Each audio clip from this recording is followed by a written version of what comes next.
बिस्मिल्लाहिर्रहमानिर्रहीम। अस्सलाम वालेकुम स्टूडेंट्स आज इंशाल्लाह हम करेंगे एक्सरसाइज 3.5। और स्टूडेंट्स ये एक्सरसाइज बहुत ही इंपॉर्टेंट है 3.6 के हिसाब से कि अगर आपको अच्छी तरह 3.5 समझ आ गई तो 3.6 आपको समझ आ जाएगी।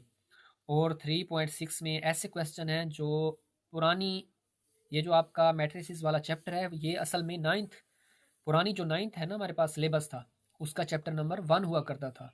और वहाँ जो 1.6 थी वहाँ से हर साल जब हम पढ़ते थे स्टूडेंट्स, तब हर साल एक ना एक लॉन्ग क्वेश्चन लाजमी आया करता था। और यहाँ हमारे पास वो इम्पोर्टेंट जो क्वेश्चन थे वो 3.6 में है, तो इसीलिए 3.6 को अच्छी तरह समझने के लिए आपको 3.5 को अच्छी तरह समझना होगा। और इंशाल्लाह मैं आपको ये आसान तरीके से समझाऊंगा, आपको एक एक मेथड समझाऊंगा और एक ही मेथड से सब हल हो जाएंगे इंशाल्लाह। स्टूडेंट्स सबसे पहले हल करने से पहले आपने ये जान लेना है कि हमारे पास डायगोनल और नॉन डायगोनल कौन से एलिमेंट्स होते हैं। स्टूडेंट्स ये हमारे पास 2 बाई टू का एक मैट्रिक्स है। स्टूडेंट इसके जो हमारे पास अरकान होते हैं ना, इसे हम कहते हैं डायगोनल्स। हमने पहले भी पढ़ा था कि ये जो हमारे पास होते हैं इन्हें हम डायगोनल्स कहते हैं।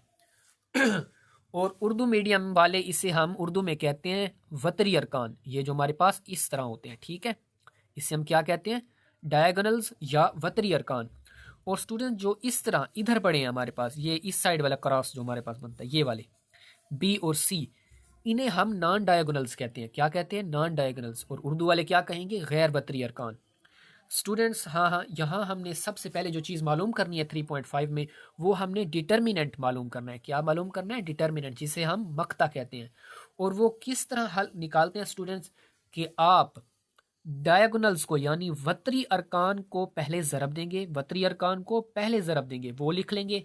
दरमियान में देखिए ये वतरी अरकान, उनको ज़रब देंगे आप पहले, वतरी अरकान को, डायगोनल्स को आप ज़रब देंगे, उसका जो जवाब आएगा यहाँ लिख देंगे आपने। देखें ए और डी को पहले ज़रब करना है, ठीक है। यहाँ ए डी बी सी की जगह कोई भी हिस्सा हो सकता है। पहले आपने ज़रब देनी है ए डी को, वो यहाँ लिख लेनी है। फिर आपने फार्मूले का माइनस लगाना है। किसका? फार्मूले का माइनस लगाना है। फिर आपने गैर वतरी जो नॉन डायगोनल्स हैं उनको ज़रब देनी है आपस में, उनका जवाब यहाँ लिखना है। अगर इनके आपस में कोई माइनस हुए तो वो उनके अलग होंगे। ये फार्मूले का है, ठीक है स्टूडेंट्स। तो फिर आगे हम सिंप्लीफाई करके हल करेंगे, आपको समझ आ जाएगी, जवाब निकाल लेंगे। अगर स्टूडेंट्स हमारे पास ये डिटर्मिनेंट, एक और चीज़ याद कर लें स्टूडेंट्स, कि डिटर्मिनेंट की निशान ये होता है कि उसे हम बार में लिखते हैं, हम उसे इस तरह वाले ब्रैकेट में नहीं लिखते, ठीक है। दो सीधी लाइनों के दरमियान हम उन्हें लिखते हैं, ठीक है, दो सीधी लाइनों के दरमियान, ये डिटर्मिनेंट की अलामत होती है, ठीक है।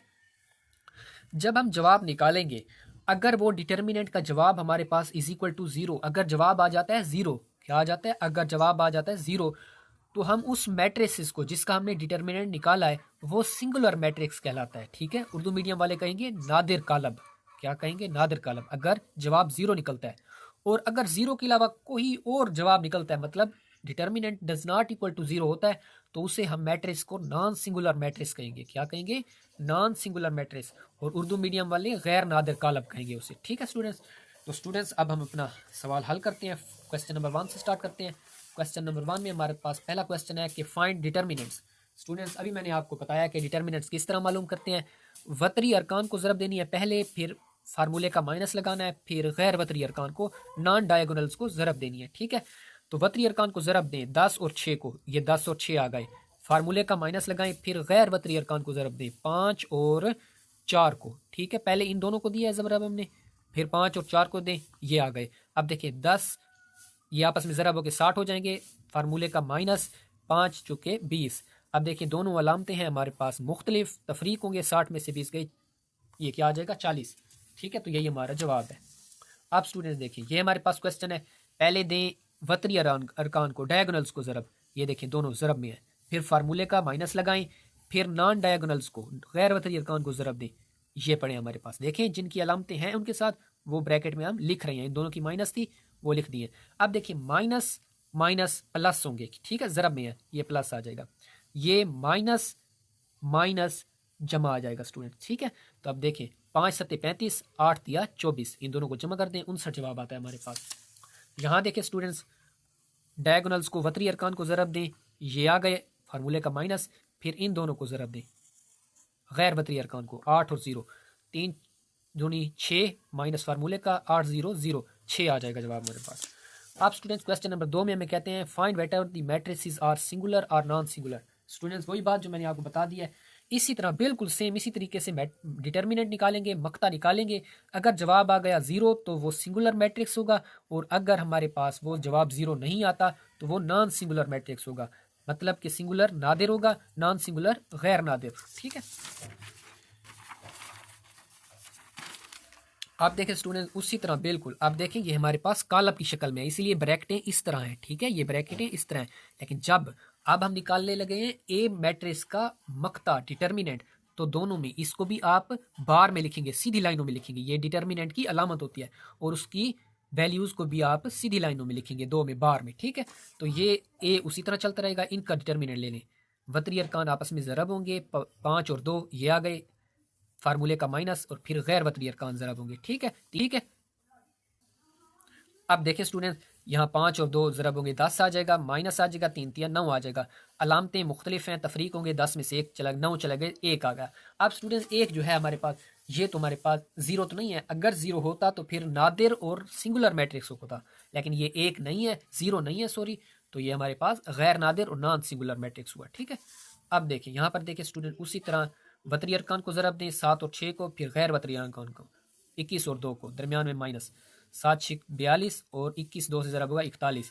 देखिए स्टूडेंट्स यहाँ पर नहीं, ये बल्कि सॉरी स्टूडेंट यहाँ मैंने गलत, ये 42, ये भी 42 आता है। तो देखिए एक प्लस का और माइनस का दोनों सेम है, आपस में कैंसिल हो जाएंगे, जवाब 0 आ जाएगा। अब देखें जवाब 0 है तो मतलब सिंगुलर मैट्रिक्स है, और उर्दू में हम नादिर कालब कहते हैं इसे। अब स्टूडेंट्स करेंगे हम क्वेश्चन नंबर ये।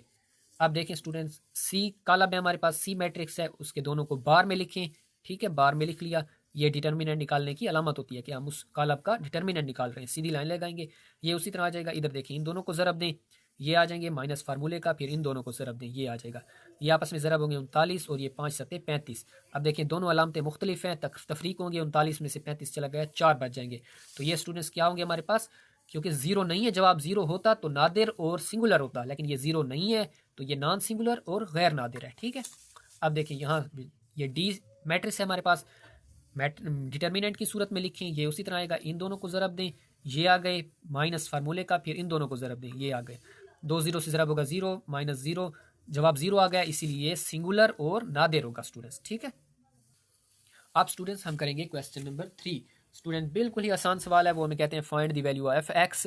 एक्स मालूम करना है, हमने क्या करना है, एक्स मालूम करना है व्हेन ए मैट्रिक्स ये दिया हुआ हो is singular. Students singular matrix, तो सिंगुलर मैट्रिक्स से मुराद क्या होता है कि उसका डिटर्मिनेंट कितने बराबर होगा, 0 के बराबर होगा। ये आपने याद रखना है कि सिंगुलर से मुराद, नादिर कालब से मुराद कि उसका जो डिटर्मिनेंट मक्ता निकलेगा वो 0 के बराबर होगा। पहले स्टूडेंट इसे लिख लें, कालब की शक्ल में लिख लें। ठीक है, पहले ये ज़रब होंगे तो 15x आ जाएगा, ये वापस में ज़रब होंगे तो 30 आ जाएगा। ठीक है, तो देखें स्टूडेंट्स ये दोनों x और 15 ज़रब हो रहे हैं, फार्मूले का माइनस, और 6 और 5 ये 30 आ गया। ठीक है, अब स्टूडेंट्स वो हमें कहते हैं कि वैल्यू क्या निकालें, x की वैल्यू निकालें। स्टूडेंट्स x की वैल्यू तब ही हम निकाल सकते हैं कि अगर यहाँ पर हमारे पास कोई हिंसा हो। वो हमें कह रहे हैं कि एज मैट्रिक्स इज सिंगुलर, उन्होंने हमें सवाल में ही बता दिया कि जो मैट्रिक्स है ना वो सिंगुलर है। तो किसी मैट्रिक्स के, किसी कालब के सिंगुलर या नादिर होने से मुराद ये है स्टूडेंट्स कि उसका जो मक्ता है, उसका डिटर्मिनेंट है वो किसके बराबर होगा, 0 के बराबर होगा। ये ए का मक्ता है, डिटर्मिनेंट है, वो किसके बराबर होगा, 0 के बराबर, क्योंकि उन्होंने हमें बता दिया है कि मैट्रिक्स नादर है, सिंगुलर है, नादिर है, सिंगुलर है, तो उसका मक्ता 0 होगा। वो हमने शर्त उन्होंने बता दी है, तो हम यहाँ उसके मक्ते की जगह 0 पुट कर देंगे। अब स्टूडेंट्स ये 30 माइनस का है, इधर आएगा प्लस का हो जाएगा।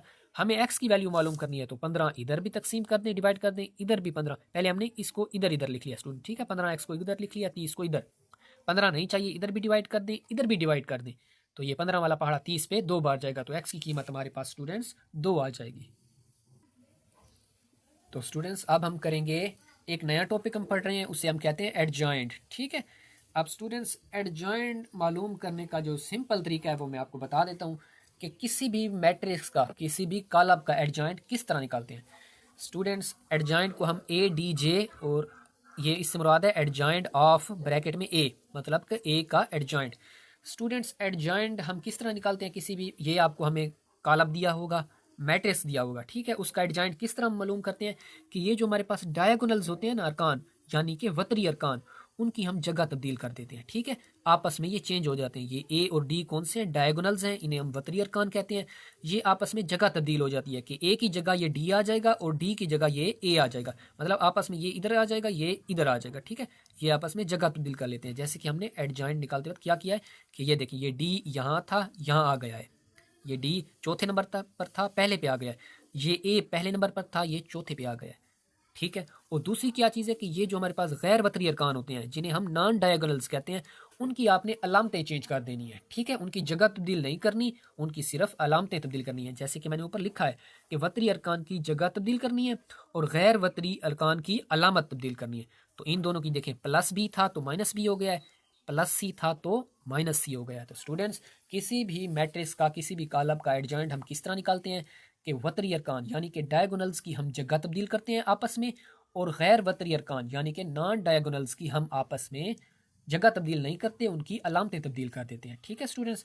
अब हम क्वेश्चन नंबर 4 करेंगे, जिसने हमने एडजॉइंट मालूम करना है। आप स्टूडेंट्स देखें, क्वेश्चन नंबर 4 है क्वेश्चन नंबर, यहाँ देखिए ए कॉलम दिया हुआ है, उसका एडजॉइंट मालूम करना है। तो क्या होगा स्टूडेंट्स, ए और बी की, अब देखिए ये एडजॉइंट ऑफ ए, ये आपने लाजमी लिखना है जब एडजॉइंट निकाल लें, ठीक है।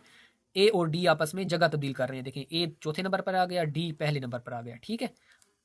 और देखें बी और सी ये गैर वतरी अरकान है, इनकी अलामतें चेंज हो गई हैं, दोनों प्लस के थे, दोनों माइनस के हो गए हैं। अब बी को देखें स्टूडेंट्स, यहाँ पर क्या है कि 5 पहला हिस्सा और चौथा हिस्सा उन्होंने आपस में अपनी जगह तब्दील कर लिया, 7 इधर आ गया, 5 चौथे नंबर पर आ गया।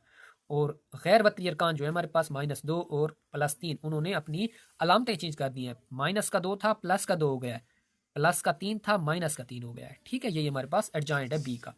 अब स्टूडेंट्स सी कॉलम है हमारे पास, क्या करेंगे, वतरी अरकान डायगोनल्स की जगह तब्दील कर दें कि -3 -2 की जगह आ जाएगा यहाँ पे, और जो 2 है वो -3 की जगह पर चला जाएगा, देखिए, ठीक है, ये वाले। और देखिए ये प्लस का 5 था तो माइनस का 5 आ गया है, माइनस का 3 था तो प्लस का 3 आ गया है,